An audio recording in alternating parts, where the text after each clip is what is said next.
हाय। आज प्यारे बच्चों, आप सबों के बीच 8वीं बोर्ड का एग्जामिनेशन 28 जनवरी को निर्धारित है। उसी परिप्रेक्ष्य में, उसी उपलक्ष्य में आप सबों के बीच में झारखंड में 8वीं बोर्ड का आयोजन जो 28 जनवरी को निर्धारित है, उसी संदर्भ में आप लोगों के बीच बात करने का प्रयास कर रहा हूँ। आपका उत्साहवर्धन एवं आने वाले एग्जामिनेशन की तैयारी की रूपरेखा के रूप में बात कर रहे हैं। आज बहुत इम्पोर्टेंस ये टॉपिक्स है। मैं प्रयास कर रहा हूँ कि आप सभी 8वीं बोर्ड के जो परीक्षार्थी हैं, जो एग्जामिनेशन देने जा रहे हैं, उन सभी बच्चों को मेरी तरफ से हार्दिक शुभकामनाएं। आप अपने एग्जामिनेशन को अच्छे तरीके से दें और अच्छा नंबर ला करके अव्वल आएँ, ताकि आगे वाले बोर्ड में आप सभी को जो है अच्छा अपना परफॉर्मेंस देने में अपने माता पिता का जो सपना है उसे साकार करें।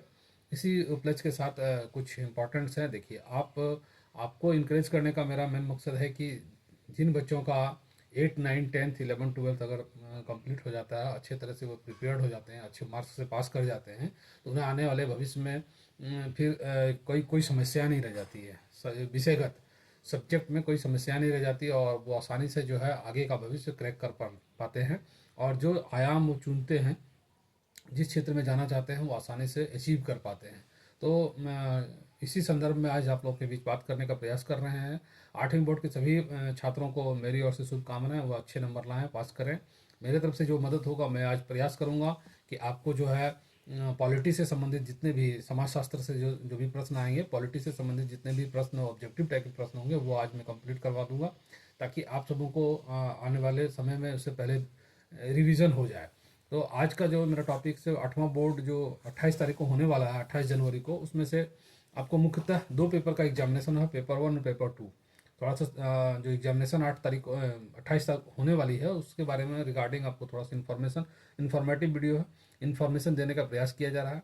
पेपर 1 और पेपर 2। पेपर 1 तो लैंग्वेज पेपर है, जिसमें हिंदी, अंग्रेजी और एक क्षेत्रीय भाषा होगा, जो खोटा, जो हम प्रयास कर रहे हैं आप सबको खोटा सिखाने का। तो खोटा, चाहे कुरमाली, नागपुरी, जो भी आपका क्षेत्रीय है, संथाली, जो भी जिस क्षेत्रीय भाषा को आपने चूज़ किया है, जो रखा है, वो भाषा का एग्जामिनेशन देना है। प्रत्येक पेपर में जो एग्जामिनेशन होगा, हिंदी, अंग्रेजी या आपका क्षेत्रीय भाषा, दोनों सभी का 50-50 मार्क्स निर्धारित किए गए हैं। 50 प्रश्न आने उसमें निर्धारित है। तो 50 जो विषयगत प्रश्न हैं, तो निश्चित है कि उससे 50 प्रश्न आएंगे, अर्थात ये 150 प्रश्न आएंगे। अतिरिक्त जो आप रखे होंगे, जो खोटा रखे, संथाली रखे, उससे 50 प्रश्न, हिंदी से 50 प्रश्न, अंग्रेजी से 50 प्रश्न, ये 150 प्रश्न उससे आएंगे। तो ऑब्जेक्टिव टाइप के प्रश्न रहेंगे। सभी OMR शीट में आपको एग्जाम देना है। और एक खास बात है कि सभी का एडमिट कार्ड डाउनलोड हो रहा है। एडमिट कार्ड आप डाउनलोड कर लें। प्रिंटेड एडमिट कार्ड है, सारे नाम वगैरह सारे चीज़ की उसमें उपलब्धता है। आपको भरने बहुत कम ही भरना पड़ेगा, क्योंकि OMR शीट में एग्जामिनेशन होता है। तो इसमें आपका एग्ज़ाम जो OMR शीट पर ही देना है। कलर करने की व्यवस्था है। आपको पेन ब्लैक पेन या ब्लू पेन से जो है उसमें गोला करना है। तो OMR शीट का भी प्रयास आप लोग कर लें, क्योंकि उसमें जितने प्रश्न को आप गोला कर पाएंगे, उसी से मूल्यांकन हो पाएगा। तो आपको ध्यान देना है कि हम गोला करने में गोला से बाहर नहीं करें, थोड़ा सा उसमें मिस्टेक ना करें, एक से ज़्यादा कलर नहीं करें। तो इससे क्या होगा कि आपका जो प्रश्न है वो मिसमैच हो जाएगा। अगर आप 4 खाने में से 2 खाने को कलर कर देते हैं, तो उसका प्रश्न का काउंटिंग नहीं किया जाता है। इस स्थिति में आपको थोड़ा सा दिक्कत होगी। तो आप उसका भी OMR शीट का प्रैक्टिस कर लें। OMR शीट में जो ब्लैंक OMR शीट है, वो भी व्यवस्था की गई है आप लोगों के लिए, जिनका जो प्रिंटेड OMR अगर नहीं आता है, तो उनके लिए है जो ब्लैंक OMR शीट पर भी एग्जाम लिया जाएगा। इसलिए टेंशन लेने की आवश्यकता नहीं कि आपका प्रिंटिंग नहीं आ रहा है। और एडमिट कार्ड आप डाउनलोड करके जा सकते हैं। अगर प्री प्रिंटिंग आता है तो भी ठीक है, नहीं आता तो भी सिंपल ब्लैंक OMR शीट की व्यवस्था की गई है अतिरिक्त। उसमें बच्चे का एग्जामिनेशन हो जाएगा। इसलिए किसी तरह का कोई टेंशन लेना नहीं है, किसी तरह से कोई अवपोह में नहीं रहना है। तो आपको एग्जामिनेशन की तैयारी करते रहनी है और जाकर एग्जाम अच्छी तरह से देना है। ये हमारा गेट, मतलब प्रथम गेट है। इस गेट को प्रवेश करते हैं तो फिर 10th के गेट में आते हैं, 10th गेट को प्रवेश करते हैं तो 12th के गेट में आते हैं। ये 3 गेट सरकार ने निर्धारित कर दिया है हमारे एजुकेशन पॉलिसी में। तो हम लोग इसको क्रॉस करना है, अच्छे तरीके से क्रॉस करना है, ताकि हम अच्छे से प्रिपेयर्ड होकर के आगे अपना भविष्य को संवार सके। तो ये सब कुछ इंपॉर्टेंट्स है। पेपर 2, जो पेपर 1 के बारे में तो हमने बताया, सेकेंड हाफ में जो एग्जामिनेशन होगा पेपर 2 हो। पेपर 2 में आपको गणित, विज्ञान और सामाजिक विज्ञान के जो है वो प्रश्न रहेंगे। इसमें भी से प्रत्येक से 50-50 प्रश्न आएंगे, यानी 150 के प्रश्न होंगे। ये भी OMR बेस पर होगा, यानी OMR शीट पर ही आपको देना है। इसमें भी कलर करनी है जो प्रश्न आएंगे। प्रश्न की प्रवृत्ति को जानना है कि जैसे उदाहरण के लिए आपको पूछेगा कि भारत के प्रधानमंत्री का क्या नाम है, तो आपको पता होगा क में रहेगा नरेंद्र मोदी, ख में रहेगा आपका अमित शाह, ग में रहेगा राजनाथ सिंह, और घ में रहेगा सोनिया गांधी। तो आपको जो पता है जो सही आंसर है उसमें से मान लीजिए क है, नरेंद्र मोदी सही है, तो क में ही आपको कलर करना है। क वाले जो खाना होंगे, जो बिंदु होंगे, गोल होंगे, उसमें से कलर आपको कर देना है और पूरे अच्छे से डार्क कर देना है, ताकि वो आपका आंसर है। अब क ख ग घ चारों रहेंगे या ABCD चारों रहेंगे, तो चारों में से 2 या 3 सबको कलर नहीं करना है आपको, सिंगल जिसका आंसर होगा उसमें से एक को कलर करना है। तो उससे कलर कीजिएगा तो आपका आइडेंटिफाई जो है, ऑप्टिकल मार्क रीडर जो है, कंप्यूटर से आपका OMR शीट चेक होगा और आसानी से वो रीड कर पाएगा, तो आपका आंसर आसानी से काउंटिंग हो पाएगा। इससे आपका जो है मिसमैच नहीं होगा और आप अच्छे तरह से तरीके से पास कर जाएंगे। तो ये बच्चे के लिए इम्पोर्टेंस है, तो ये सब पर ध्यान देना है। तो सेकेंड पेपर में आपका गणित होगा, विज्ञान होगा और सामाजिक विज्ञान हो। तो सामाजिक विज्ञान को लेकर के मैं आया हूँ आज। आपका ऑब्जेक्टिव का प्रयास है कि ऑब्जेक्टिव आपको सामाजिक विज्ञान का जो है पॉलिटी से संबंधित जितने तरह का प्रश्न है उसको मैं करवा दूँ। तो ये थोड़ा सा स्पीडली मोड में हम करेंगे, ताकि आपको अच्छी तरह से जो है वो मेमोराइज भी हो जाएगा और धीरे धीरे उसको हम लोग जान भी पाएंगे। जैसे प्रश्न है संविधान क्या है, तो ये इसके बारे में हम लोग पहले जानते हैं। तो कुछ इंपॉर्टेंट है। तो संविधान, किस देश का संविधान लिखित है, ऑब्जेक्टिव टाइप का क्वेश्चन है। तो कनाडा का संविधान ऑब्जेक्टिव लिखित संविधान है।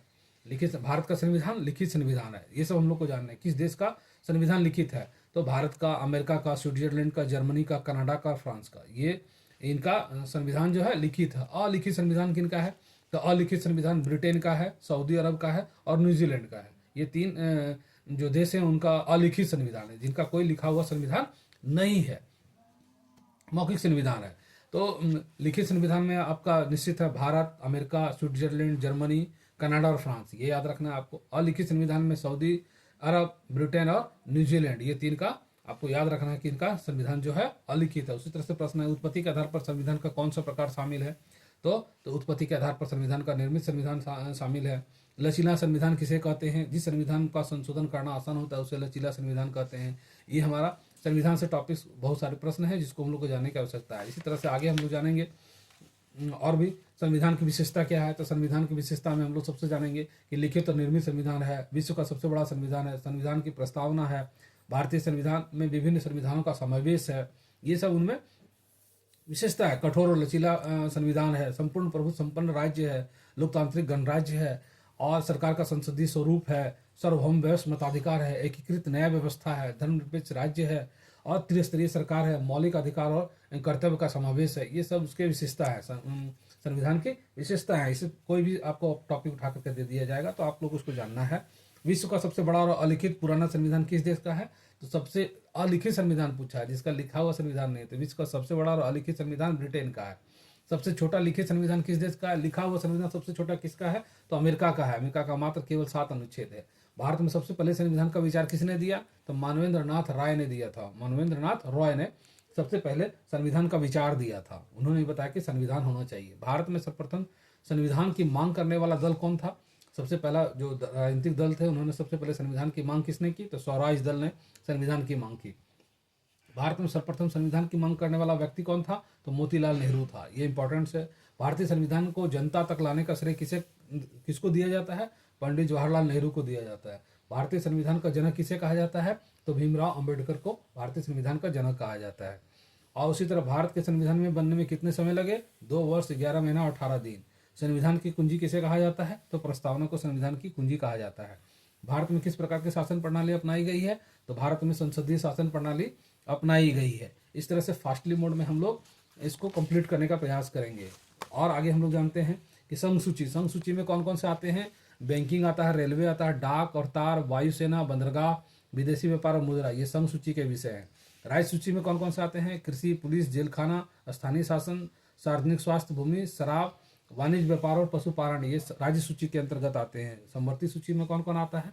शिक्षा, वन, मजदूर संघ, सामानों में गिरावट जो हम लोग खाते हैं उत्तराधिकारी, और कृषि भूमि के अतिरिक्त किसी अन्य संपदा का हस्तांतरण जो है समवर्ती सूची के अंतर्गत आता है। समवर्ती सूची का सीधा मतलब है कि जो राज्य और केंद्र दोनों के समावेशन से चलता है और जिसमें केंद्र का ही स्वामित्व निर्भर करता है, तो ये समवर्ती सूची के अंतर्गत आता है। संघ सूची, राज्य सूची, समवर्ती सूची का विस्तृत उल्लेख संविधान की किस अनुसूची में किया गया है?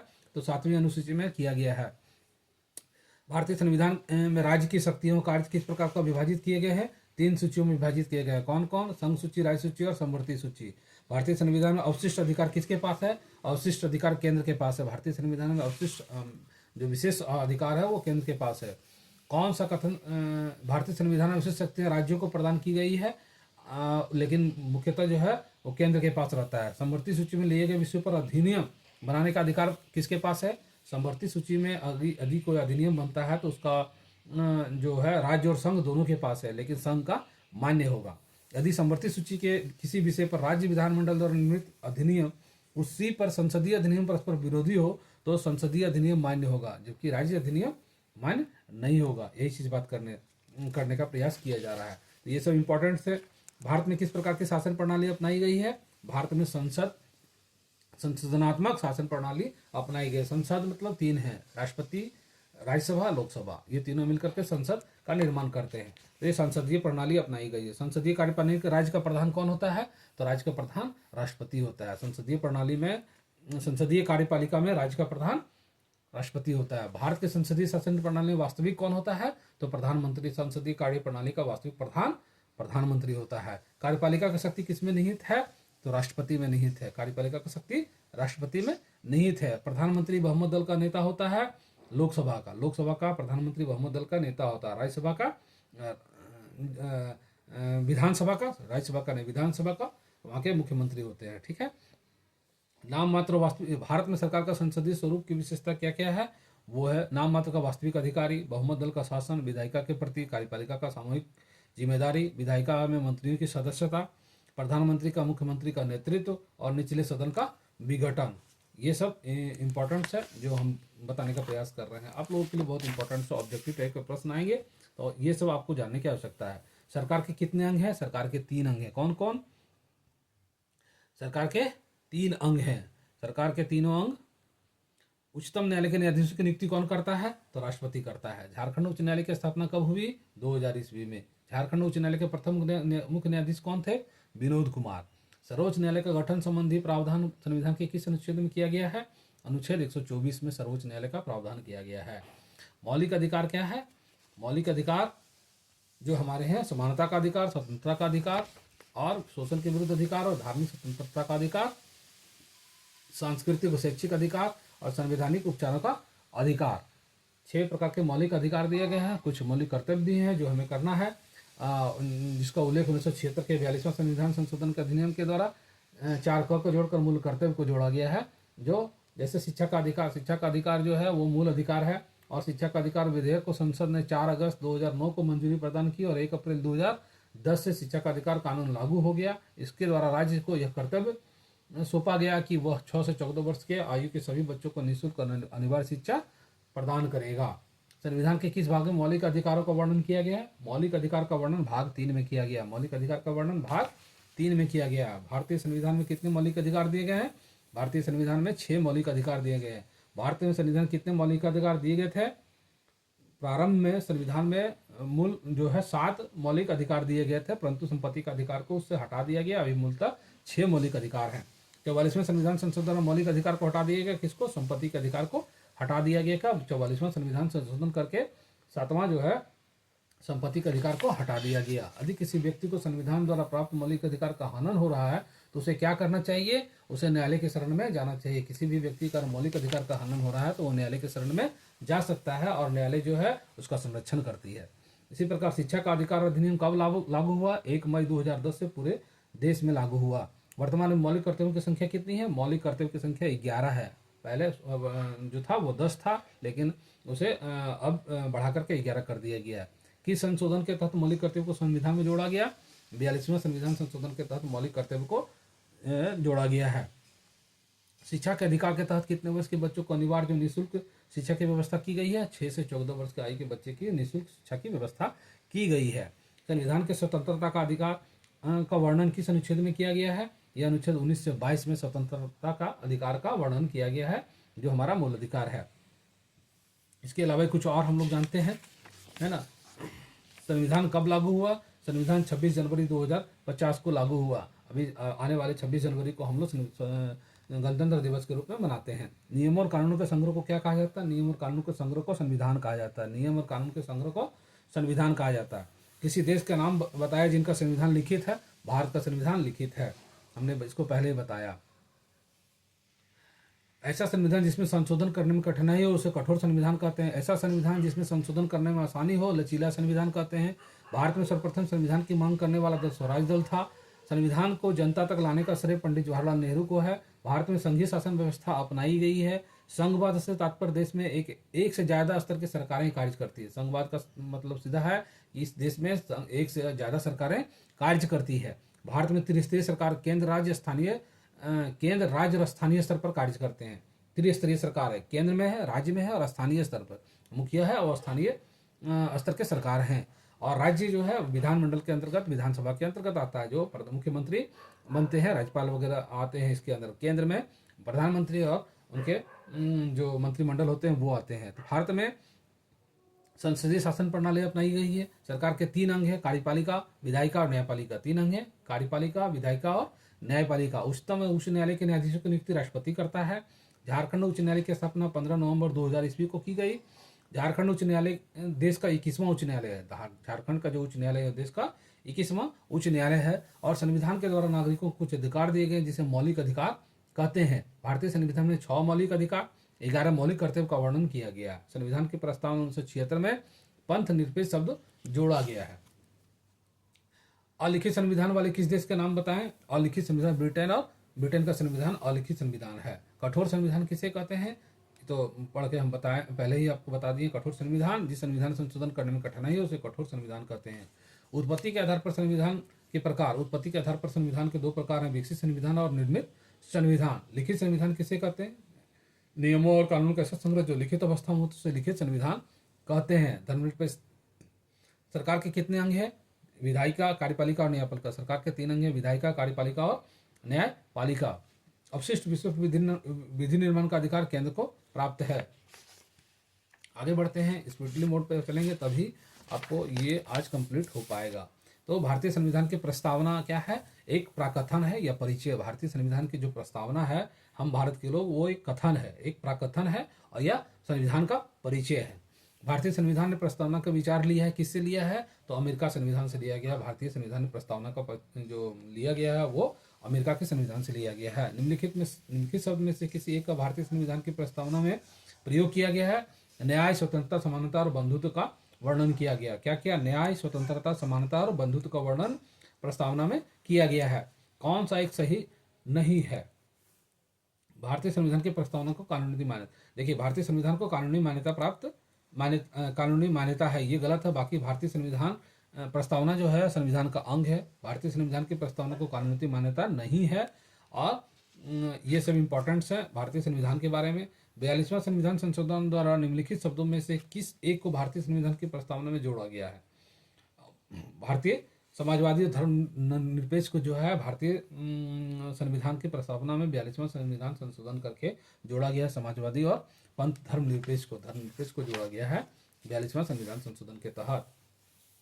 भारतीय संविधान में राष्ट्रपति का निर्वाचन और उस पर महाभियोग लगाना किस देश के संविधान से लिया गया है? ये संयुक्त राज्य अमेरिका के संविधान से लिया गया है। भारतीय राष्ट्रपति में निर्वाचन एवं उस पर महाभियोग लगाने का प्रावधान जो है संयुक्त राज्य अमेरिका के संविधान से लिया गया है। भारतीय संविधान में संयुक्त राज्य अमेरिका से कौन से तत्व लिए गए हैं?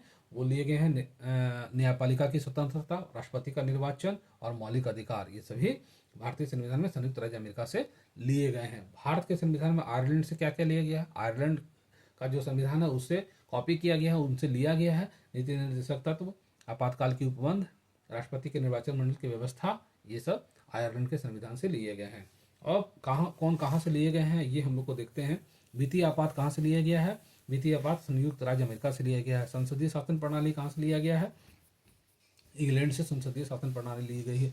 नीति निर्देशक तत्व कहाँ से लिए गए हैं? नीति निर्देशक तत्व आयरलैंड से लिए गए हैं। मूल कर्तव्य कहाँ से लिया गया है? तो मूल कर्तव्य सोवियत रूस से लिया गया है। मूल कर्तव्य सोवियत रूस से लिया गया है। गणतंत्रात्मक शासन पद्धति कहाँ से ली गई है? तो फ्रांस से गणतंत्रात्मक शासन पद्धति लिया गया है।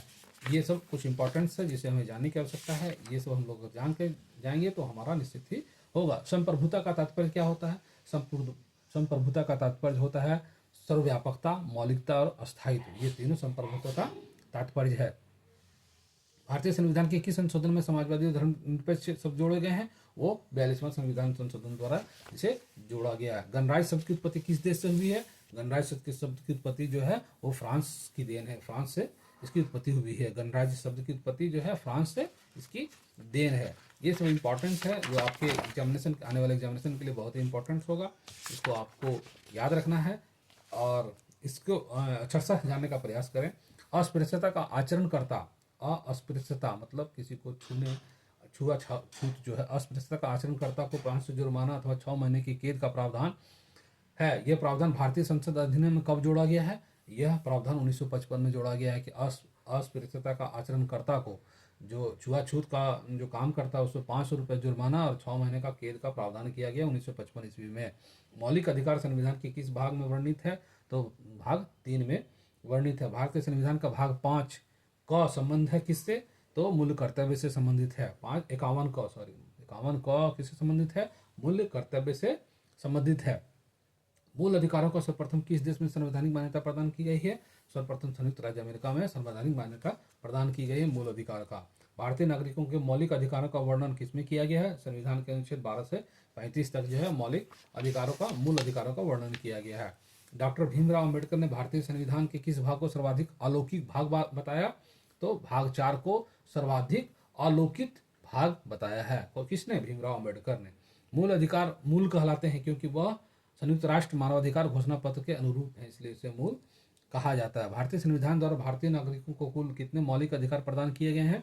तो 7 मौलिक अधिकार प्रदान किए गए हैं। वर्तमान में भारतीय नागरिकों को कितने मौलिक अधिकार प्राप्त हैं? तो वर्तमान में भारतीय नागरिकों को 6 मौलिक अधिकार प्राप्त हैं। शुरुआत में 7 था, अभी 6 प्राप्त है, जिसको संपत्ति के अधिकार को हटा दिया गया है। भारत के संविधान में मौलिक अधिकार हैं, मूल संविधान का एक हिस्सा है। भारतीय संविधान में न्यायालय में कौन सा परिवर्तनीय है? मूल अधिकार न्यायालय में परिवर्तनीय है। जैसे हम सर्वोच्च न्यायालय में जाकर के अपना उसको हम लोग कर सकते हैं, इसलिए न्यायालय में यह परिवर्तनीय है। मौलिक अधिकार को लागू करने का दायित्व किसको है? मौलिक अधिकार को लागू करने का दायित्व उच्चतम न्यायालय और उच्च न्यायालय को है, दोनों को। उच्चतम न्यायालय में सुप्रीम कोर्ट और उच्च न्यायालय मतलब हाई कोर्ट, दोनों को है। मौलिक अधिकारों का निलंबन कौन कर सकता है? मौलिक अधिकारों का निलंबन राष्ट्रपति कर सकते हैं। मौलिक अधिकारों के बारे में सुनवाई करने का अधिकार किसको प्रदान किया गया है? ये सर्वोच्च न्यायालय को प्रदान किया गया है। संविधान के उद्घोषित मौलिक अधिकारों में संशोधन किया जा सकता है केवल संसद के परामर्श के द्वारा, संसद द्वारा। भारतीय नागरिकों को प्रदान किए गए मूल अधिकारों को निलंबित किया जा सकता है विशेष परिस्थितियों में। निम्नलिखित में से कौन से मामले उच्च न्यायालय तथा उच्चतम न्यायालय की अधिकारिता में आती है? मूल अधिकार का प्रवर्तन। मूल अधिकार का प्रवर्तन हाई कोर्ट और सुप्रीम कोर्ट दोनों के अंतर्गत आता है। भारतीय संविधान के अंतर्गत मूल अधिकार का संरक्षक कौन है? तो न्यायपालिका है। मौलिक अधिकारों के निलंबन का आदेश कौन दे सकता है? मौलिक अधिकारों के निलंबन का आदेश राष्ट्रपति दे सकता है विशेष परिस्थिति में। मूल अधिकारों का आवश्यक प्रतिबंध लगाने का अधिकार किसको है? संसद को है। मूल अधिकारों पर आवश्यक प्रतिबंध लगाने का अधिकार संसद को प्राप्त है। ये सब कुछ इंपॉर्टेंट्स हैं। संविधान के मूल्य कुछ कर्तव्य हैं जो हमको जानना है। संविधान का पालन करें, उसका आदर से संस्थाओं, राष्ट्रध्वज और राष्ट्रगान का आदर करें। कुछ 11 कर्तव्य हैं जिसको हमको जानना है। पहला ये था, संविधान का पालन करें और उसके आदर्शों, संस्थाओं, राष्ट्रध्वज, राष्ट्रगान का आदर करें। दूसरा, स्वतंत्रता के लिए हमारे राष्ट्रीय आंदोलन को प्रेरित करने वाले उच्च आदर्शों को हृदय में संजोए रखें और उसका पालन करें। भारत की संप्रभुता, एकता और अखंडता की रक्षा करें और उसे अक्षुण्ण बनाए रखें। चौथा है, देश की रक्षा करें और आह्वान किए जाने पर राष्ट्र की सेवा करें। पांचवा है, भारत के सभी लोगों में समरसता और समान भ्रातृत्व की भावना का निर्माण करें जो धर्म, भाषा और प्रदेश या वर्ग आधारित सभी भेदभाव से परे हो। ऐसी प्रथाओं का त्याग करें जो स्त्रियों के सम्मान के विरुद्ध हो। छठा है, हमारी सामाजिक संस्कृति की गौरवशाली परंपरा का महत्व समझें, उसका परीक्षण करें।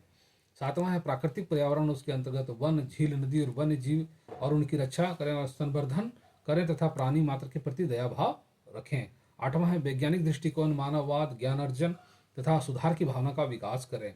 सार्वजनिक संपत्ति को सुरक्षित रखें और हिंसा से दूर रहें। 10वां है व्यक्तिगत और सामूहिक गतिविधियों के सभी क्षेत्रों में उत्कर्ष की ओर बढ़ने का सतत प्रयास करें, जिससे राष्ट्र की प्रगति की ओर निरंतर आगे बढ़ते हुए उपलब्धि की नई ऊंचाई को प्राप्त किया जा सके। अभिभावक का यह कर्तव्य होगा कि वह अपने 6 से 14 वर्ष की आयु के बच्चों को शिक्षा प्राप्त करने के अवसर दे। ये सब मूल कर्तव्य थे जो 11 गो हैं।